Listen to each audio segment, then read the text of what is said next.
নড়াচড়ার সুযোগ নাই। বলেন, আমি জিব্রিল ফেরেশতা আপনার জন্য কি করতে পারি?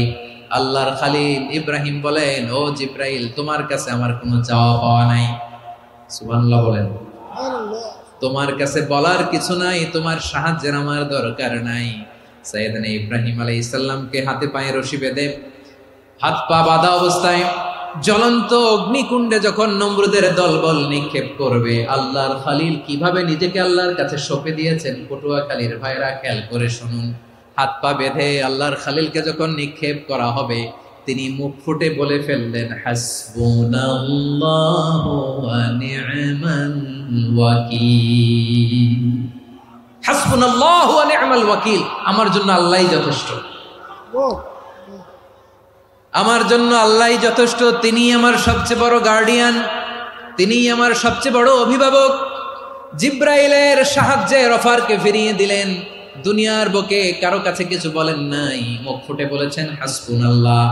ও আমার পটুয়াখালীর প্রাণের ভাইয়েরা, খেয়াল রাখবেন, কোন বান্দা তার হাতে থাকা সব চেষ্টাটুকুন করার পরে মুখ ফসকে মুখ দিয়ে যখন বলে ফেলে হাসবুনাল্লাহ, বান্দা যখন হাসবুনাল্লাহ বলে ফেলে, ওই ব্যাপারটা ডিল করার দায়িত্ব স্বয়ং আল্লাহ আরশের উপর থেকে নিয়ে নেয়। আপনি যখন বলে ফেলবেন হাসবুনাল্লাহ, এটা ডিলিং করবে কে তখন? চিল্লায় বলেন না, তিনি কে?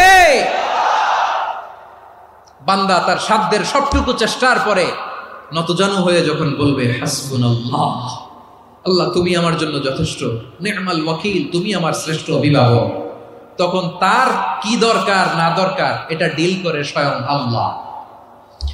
নিক্ষেপ করা হলো সাইয়েদনা ইব্রাহিমকে অগ্নিকুণ্ডলিতে। হাজার হাজার মানুষের দৃশ্য দেখার জন্য জড়ো হয়েছে এরকম বিশাল ময়দানে। কিন্তু কি অবাক করা ঘটনা, সবাই ভয় পাচ্ছিল, না জানে কি হয়ে যায়। আল্লাহ